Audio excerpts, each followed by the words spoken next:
Okay, so time to look at the comics I got this week and give my review of them. There's a few that I've got that aren't ones that came out this week, the ones that I've been waiting for. So first one is Ultimate X-Men. This was lost in the post for ages, finally turned up. It's the variant cover by Peach Momoko. So yeah, I really enjoy it. There's going to be a lot of people that hate it because it's not the X-Men or what they expect the X-Men to be. But it's the Ultimate line, so you can basically do whatever you want with the Ultimate line, and that's what Peach is doing. So she's coming out the X-Men from very much the Japanese folklore, supernatural kind of feeling, and it's a slow burn. The art is beautiful. It's got Peach's lovely watercolor artwork all the way through it, and I like it. It builds it's taking its time, and why not? Why should you have to run straight into the action? It's a very, very manga-esque flavour to it. It's got a bit of a Junji Ito kind of feel to it in some respects, but it's giving a very fresh Japanese slant on what it'd be like to be a mutant, and so don't expect everything all at once in the first issue. You can tell there's got to be more and more exploration, more mutants being introduced as the story goes on. But at the moment, it's just focusing on this girl and her mutant power. I don't want to give too much away because you need to find out for yourself. But the artwork, like I said, is gorgeous. I love the pacing for it. I think it's about 28, 30 pages of story, and I'm invested. I really enjoyed it. It didn't feel like I was reading a Marvel comic at all. It felt very much more like a Viz signature title. And yeah, it's just, I mean, Peach's artwork is beautiful. I didn't care for a Demon Days and was it Demon Wars series. I found them a bit clunky and the pace wasn't right. I think she was just finding her feet with that, doing sequential story arc, because normally she does just covers. But I think she's found her footing with this. And yeah, I would give this a solid 9 out of 10. So yeah, I'm invested for that. And this is a series I was going to stop, but if I'll let it build a few issues and then just have a look in the shop, local comic shop. So I did that this week. So I got issue 8, which is by Jeremy Adams, but it's a different artist. It's Nahapalan. I don't like that cover. What the hell is going on with Hal Jordan's face there? It looks very constipated. And Cal Rayner, oh my god, one of the worst covers I've seen in a long time for a Green Lantern comic. It's just it doesn't match the flavour of it.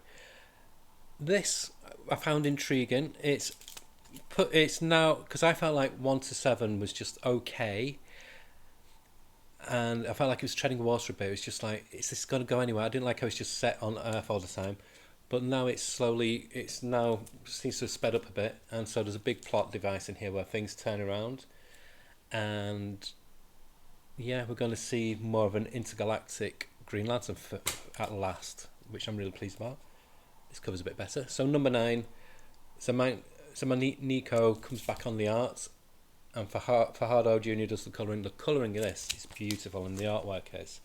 I just love the panel work. The panel work in a way reminds me of Josh Perez. I don't know why, but the colouring really complements the artwork as well. And there's a few familiar faces who turn up. I won't reveal who they are, but if you're a die-hard Green Lantern fan like I am, I've loved Green Lantern since the 80s. It'll bring a smile to your face, and it's a tip of hat to some of the old Green Lantern lore, like the Guardians, Millennium, and things like that.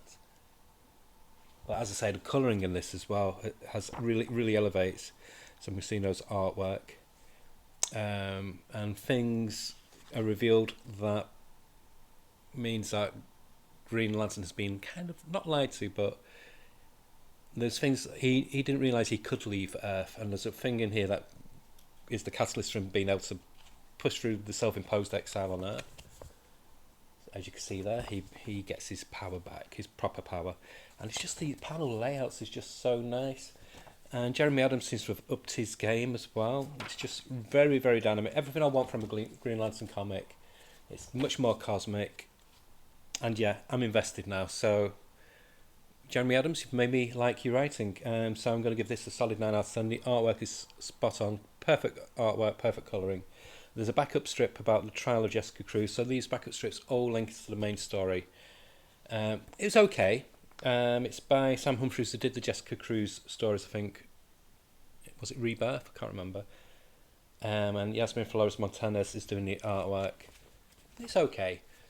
I wasn't that. I'd be happy if this was just a $3.99 comic without a backup, but it was okay. It wasn't bad, but not like on the par of quality what you get with the Detective Comics backups. They are essential. But yeah, I'm invested. This is what I wanted in the Green Lantern comic. They got rid of a lot of things that were annoying me, and it's going much more into the more sci-fi version of Green Lantern. So yeah, I'm good, happy with this. 9 out of 10. So yeah, I finally have my Green Lantern back. And next up from Marvel, as I said, there's a few Marvel comics I'm loving now, and this is Captain Marvel #6. It's by Alyssa Wong on writing as normal, but it's a standing artist Rory Coleman, who I really do like. So if the other artist does step down, he'd be a good replacement, or they'd be a good replacement. And that cover's really good as well. But I like how Alyssa Wong is tying in elements from the 70s Captain Marvel, with stuff from the previous Captain Marvel series and stuff from other Captain Marvel series. And it's just great seeing Jenny Spell back, even though he's back in a form that isn't ideal for him. I love the Big Bad. It's very much more a cosmic superhero comic than the previous one was. I think the previous one, it was good writing, don't get me wrong, but it was hampered by so many crossover events, tying with other events across the whole Marvel Universe. Thankfully, this has escaped crossover events, and I hope it does. I hope it just keeps its own voice, because at the moment I'm really enjoying it. I love the Nega bands. I love the new characters. I love the girl, I've forgotten her name. I love the girl who she's twinned with the Nega bands, the thief, because she brings a really fresh and fun spin to it. And yeah, it gives me that. I used to love Captain Marvel back in the 70s and 80s, and this is making me have that kind of feel again. So 7.5 out of 10, definitely carrying on with that. And then we have Superman, again with a different artist, Baldian. Is it David Baldian? I do like that cover. So this is the League against Luthor, and we find out why they're after Luthor, and he was basically the catalyst for this whole thing happening. And I love how Joshua Williamson writes Lex Luthor. He makes him such an appealing baddie stroke goodie. You know, he's very much a grey character in this. And yeah, the writing's good. I got a bit confused though, because Superman's image kept on changing. So I was thinking, is that Superman or is it his son? What's going on? But it didn't pull me out too much. But I would like them to get an artist who can like stay on for at least 3 issues and then move on to another artist for an issue or two, instead of just having a new artist virtually every issue. They are good, but you're paying $4.99, so you expect some kind of quality control on it. And I know it's mostly because they're building up into this big Brainiac Wars, whatever it's called, coming up next month. But yeah, storyline still fun, still one of the most fun pure superhero comics out there. I'd give it 8 out of 10 because of just the art seems changing too much. But storyline I'd give 9 out of 10, but rounding it off 8 out of 10. But yeah, I would definitely recommend it. So this paves the way for the new Brainiac crossover that'll be happening in April. So be interested to see. It's a good time to be a Superman fan. It feels much like it's got that same kind of excitement what I used to get with the Triangle years. Which, if you've been listening to the comic news, they're bringing out the omnibus of the Triangle years, so I could be buying an omnibus. I've got a few, but I don't buy many. Next up, anniversary issue of World's Finest, number 25. Now, I'm not keen on that cover. I find it a bit cluttered, just a bit. Here's some figures, which is unusual Dan Mora. And Dan Mora doesn't do the main story. The main story is a very villain-centric story. It's just focusing basically on Lex Luthor and the Joker. And I absolutely loved it. The dialogue in it was so funny. Mark Waid was just having a blast, and the artwork is by Steve Pugh. Totally different to Dan Mora, but I've loved Steve Pugh for years and years and years. Back when he was doing stuff in the UK, not in America, and then obviously moved to Animal Man and other things like that back in the early 90s. And yeah, completely different in tone to Dan Mora, but if ever Dan Mora did leave permanently, he'd be a natural great replacement, because he's not trying to be like Dan Mora. He's a veteran. I think he's about twice the age of Dan Mora, and his body language in the characters, he does a fantastic, fresh yet classic feeling Joker, and same with Lex Luthor. Hold on 1 second, it's just got a bit dark here. There we go. Ooh, mood lighting. And there's a backup strip by Dan Mora, which sets the stage for the next storyline, which is basically about the mites, the Bat-mites, and Mystical-Ixix, whatever it's called. But those characters, there's something going on in their world which could have an effect upon our world as well. So yeah, still a very fun comic. One of the most fun comics out there. It's not deep. I enjoyed the Kingdom Come story, but I enjoyed this more. I think I think this comic works better when it's not trying to tie too many threads to continuity. But yeah, 9 out of 10. Great, great, great comic. If you're not buying it, you are missing out on a treat. And last but no means least for this week, it wasn't a big pull list this week. I know a lot of people have been huge, but I'm not a fan of like franchise titles and stuff like that, so I can budget quite well. So I've got Hellblazer number 3. This is more like Sainsbury that can put a lot of people off, where it's very text heavy, but it works for me because the text doesn't interrupt the image. So if there's going to be text, there'll be an image with text at the side, and so on and so on and so on. But then there's normal pages as well, and it works well. I mean, Alan Moore was a dense writer. Ram V can be, and it's the same kind of thing. If you want a breezy comic, like a Garth Ennis kind of comic aimed at adults, this won't be for you. If you want a more cerebral Hellblazer, you'll enjoy this. You'll get rewarded by this. I loved it. The artwork by Aaron Campbell is superb. That cover is very good. Very similar to John Totterburn and Steve Bissett from the 80s. I think it's only going to be a 9-issue series. I hope they bring out another miniseries or just relaunch Hellblazer, because John Constantine is such a fantastic character. We need a bastard in comics, and that's what he is, complete bastard. And yeah, it's really good. It's continuing the storyline. I like how it ties into the Sandman universe, but not in a very heavy way, in a very subtle way. And it elevates some of the characters from Hellblazer stories of old into realising that they've got a stronger part to play. I love the play between John and his son, who just speaks in sign language. It's great, and yeah, it's just so refreshing to have a Vertigo comic back on the stands. I mean, there are rumours going around that Vertigo could be coming back in 2025. I hope it does. But at the moment, this is feeding my desire for a mature reader's DC comic. So yeah, 9 out of 10. Really enjoying that series. And then a manga recommendation, because there wasn't many comics on my pull list this week. I was able to get a few graphics, so got a new manga title that's only been out a few months, and this is Steel of the Celestial Shadows. Gorgeous cover. I'll read the synopsis. This is down and out samurai named Ryodu Konosuke. He struggles through his hard-scrabble life in early 19th century Japan. It's said that a samurai spirit rests in their sword, and Konosuke can't even pick up one up, thanks to a cruel curse that repels anything made of metal that goes near him. Destitute and hopeless, he decides to end it all, but when a beautiful and mysterious woman saves his life and his soul, it's the beginning of Konosuke's journey into a strange world of magic that exists a step away from his own. If I'm going to buy a manga book, I do tend to gravitate towards the Viz signature line. It's not as teen-centric as like Shonen Jump. It's normally something a bit more to it. And I've looked at this, I kept on picking this up and putting it down for the past few months, and like I said, because he had a bit of extra cash this week, I thought, I'll give it a try. The artwork is stunning. I can't really show too much because they're very funny when it comes to what you can show with manga.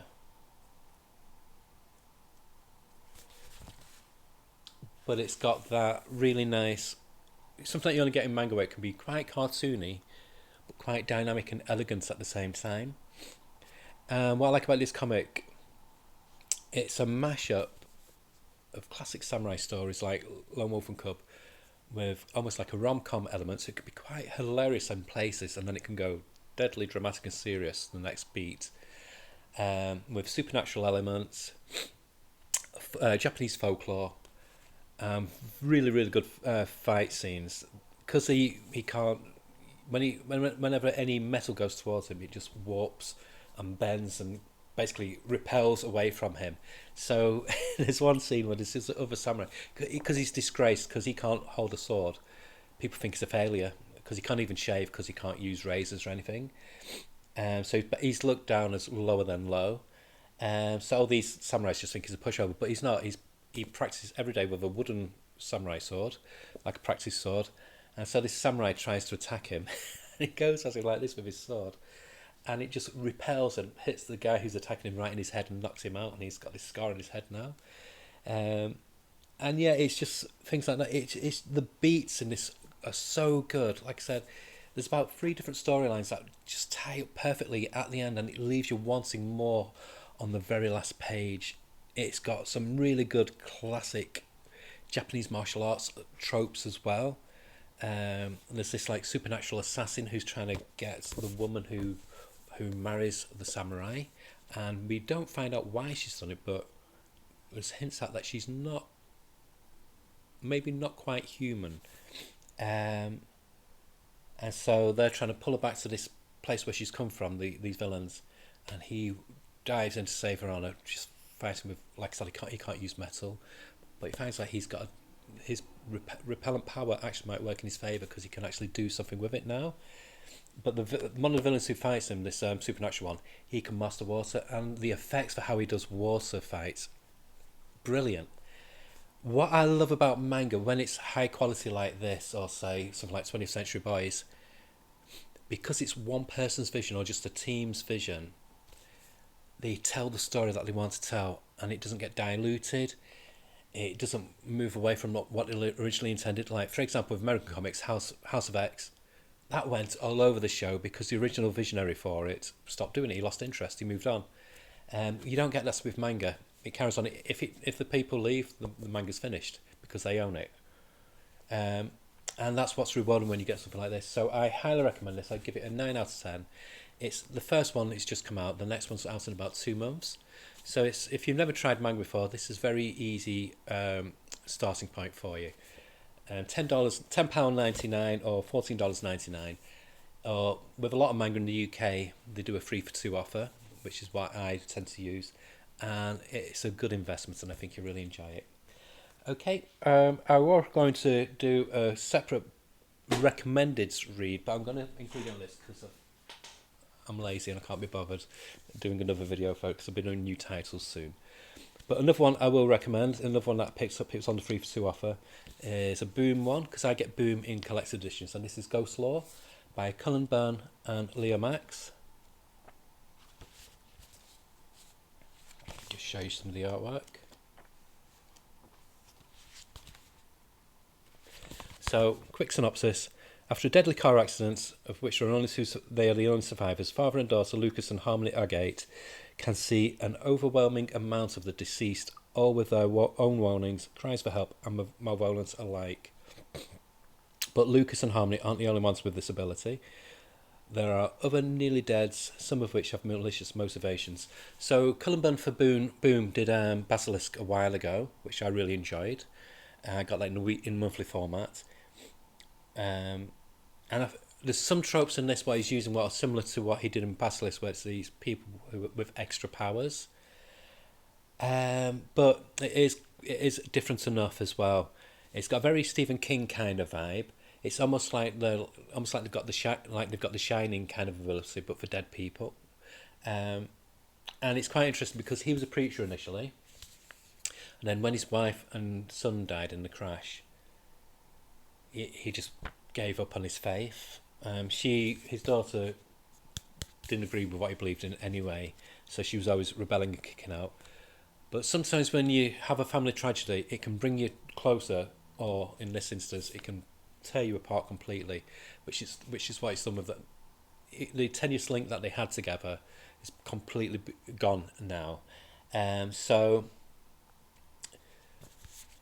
they can both see and hear these departed souls who haven't been released, and they go about it a very different way.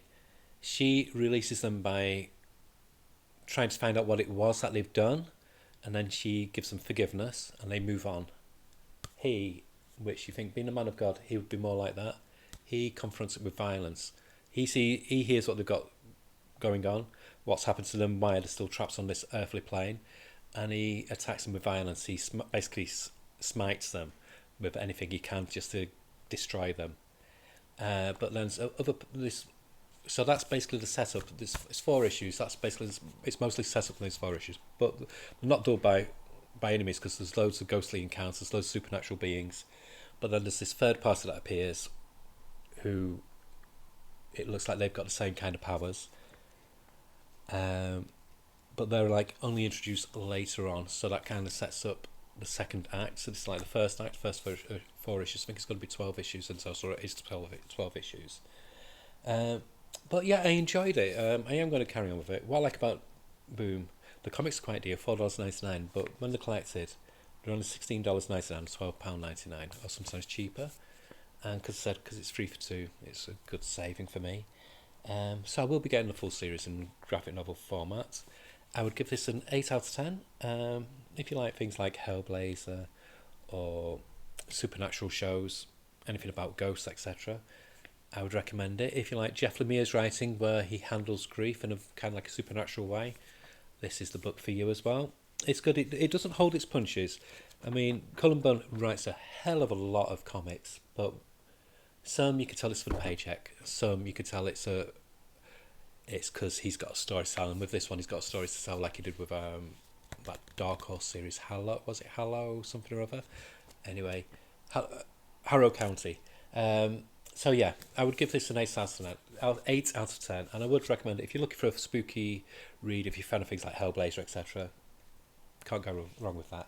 Okay, that's it. So my next video will be looking at new #1s coming out from DC, Marvel, and Image for June. Okay, bye.